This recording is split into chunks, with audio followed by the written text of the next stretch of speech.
Hello everyone, আসসালামু আলাইকুম। কী অবস্থা সবার, কেমন আছেন, কে কোথায় থেকে দেখছেন অবশ্যই আমাকে ভিডিওর কমেন্টে জানাবেন। তো সবাই কেমন আছেন? আমি তো আলহামদুলিল্লাহ ভালো আছি। বাড়িতে বেড়ানোর পর চলে আসছি সকাল সকাল ঘুম থেকে উঠেই বাসায়। আর বাসায় এসে দেখি আমার জামাই তো বাসার বেহাল করে রাখছে অবস্থা। দেন এসেই আগে ভাত আর ডাল রান্না করে ফেলছি।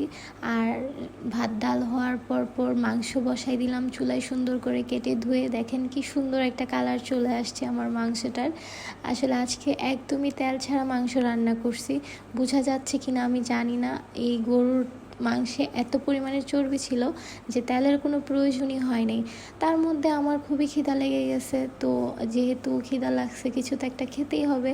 এই সময় তো আর নাস্তা বানানো সম্ভব না, বেলা প্রায় 12টা বেজে গেছে। দেন একটু সমুচা সিঙ্গারা নিয়ে এসে তাই খাওয়া শুরু করে দিছি। আর এখানেই তো আমার ভাতও রেডি, যেহেতু একটু পরে আজান দিলে ওরা ভাতের জন্য চিল্লাচিল্লি করবে, সেজন্য ভাতটাকে আগে রেডি করে ফেলছি। আর এখান দিয়ে উনি নানুর বাসা থেকে এসে বমি টমি করে একদম শেষ। আর আহিল মিয়া বসে বসে ফোনে গেমস দেখতেছে। দেন আমি কাজ টাজ সব শেষ করে একটু স্কিন কেয়ার করে নিচ্ছি। আর এই মিল্ক হোয়াইটেনিং ক্রিমটা আমি আমার ফেসে অ্যাপ্লাই করে প্রায় 20 মিনিট রেখে ফেসটাকে সুন্দর করে ক্লিন করে ফেলবো। ভালো ভালো, অনেক মজা হয়েছে। মাংসটা কেমন হয়েছে? ভালো লাগে। কেমন হয়েছে? হ্যাঁ মজা হয়েছে হ্যাঁ। অনেক। তুমি খেয়েছো? হুম। তাহলে কিভাবে বুঝলাম মজা হয়েছে?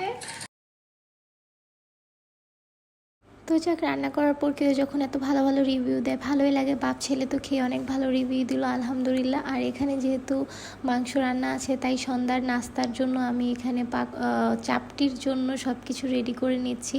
আর শাশুড়ি আম্মুও বাসায় আসছে, তাই ভাবলাম যে গরুর মাংস দিয়ে ওদেরকে চাপটি বানিয়ে খাওয়ানো যাক।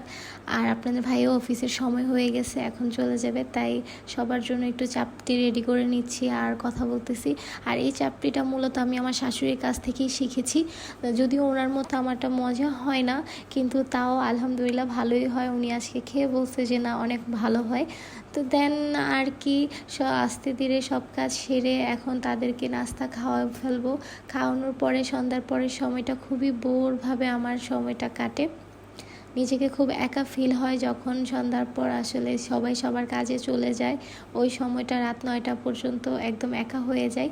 আর এখান দিয়ে ওদেরকে চা নাস্তা খাওয়ানোর পর আমি একটু আমার কাজ নিয়ে বসে পড়ছি। এই যে ড্রেসটা, এই ড্রেসটার বয়স প্রায় 11 বছরের কাছাকাছি। 11 বছর আগে এই ড্রেসটা আমার গায়ে খুব সুন্দরভাবে লাগতো, কিন্তু এখন আসলে ফিটিং একটু একটু টাইট হয়, বেশি না। তো সেজন্য এখন নিজে নিজে এটাকে একটু ঢিলা করতে হবে বসে। তাই এখন আর কি করব, যেহেতু অবসর সময় কাটাচ্ছি, এখন বসে বসে আমার এই সুন্দর ড্রেসটাকে আমি আবার পরার মতো যোগ্য করে তুলব।